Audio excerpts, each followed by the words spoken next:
3, give up. There are things that have come into our lives from Padan Aram all through the way with our relationships with Laban. And then in Shechem, there are things that have come into our personal lives, into our families, into our fellowship, into the calling of God, mixing up with what we have got. Give up. You go up, you grow up, you give up. What are those things? All of them that he needed to give up. But he took the first step. He arose and he told this family, we are going up to Bethel. And then he said, put away, give up the strange gods. And then they responded properly. And they gave up the strange gods and other things in their lives that they didn't know. Those things did not disturb them while they were at Shechem, led or did anything evil against Jacob and his family. That's what we are looking at today. God's upward call to a better Bethel beginning. It's starting all over again to a better Bethel beginning. God's upward call to a better Bethel beginning. And I pray the Lord, from this day will lift you up to a better land, to a better prospect, and to a better future in Jesus' name. Has placed us above all the people around us. Gracious commitment to the blessed benefactor. Number 3, great confirmation of believers' better blessings. Great confirmation of believers' better blessings. Look at number 1. Number 1 is God's call to the Bethel Bible beginning. Look at this, Genesis chapter 35, verse 1.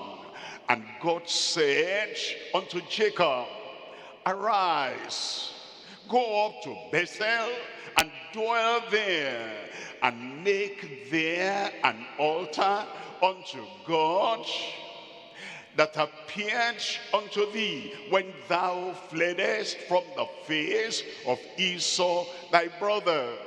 3 things. Number 1, arise. Number 2, awake. Number 3, abide.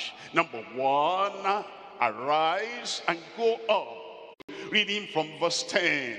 Arise ye and depart, for this is not your rest. Shechem is not your rest. Halfway settlement is not your rest. The place where you are now in spiritual experience, you are saved, you were born again, like Jacob.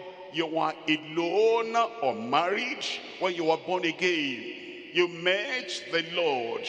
You saw the picture of heaven, and you saw the ladder that went from earth to heaven, and you saw the angels of God going up and down, and you heard the voice of God. I am your God. Like I was with Abraham and Isaac, I will be with you. I will protect you. I will preserve you. I will promote you. I will go with you where you are going. I will bring you back. The God of Bethel, arise where you are now.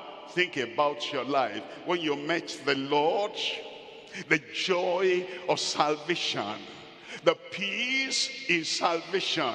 The righteousness is salvation. The intimacy and fellowship with God. The prayer life, the fellowship, and the way you read the Bible, and the way you pictured heaven and knew heaven, and the way you heard of Jesus, and Jesus was very plain and very clear to you and very intimate with you. And every time you had fellowship with the Lord, you're sending your SOS to God, and he is sending the solution back. Every time you think about God, it's like you knew God face to face. And then after that time you were not married, you could read the Bible, you could have fellowship. Remember those days when you will write down all the revelations of God for you.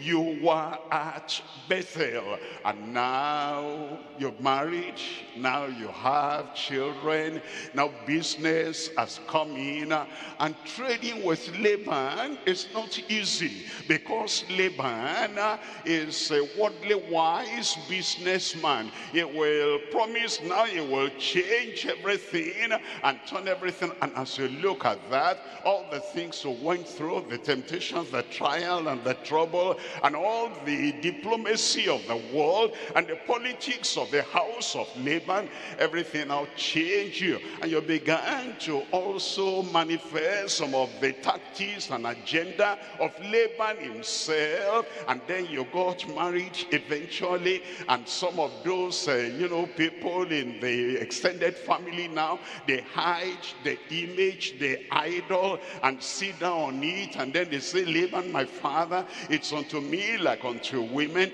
I cannot rise up now. And your family members, they begin to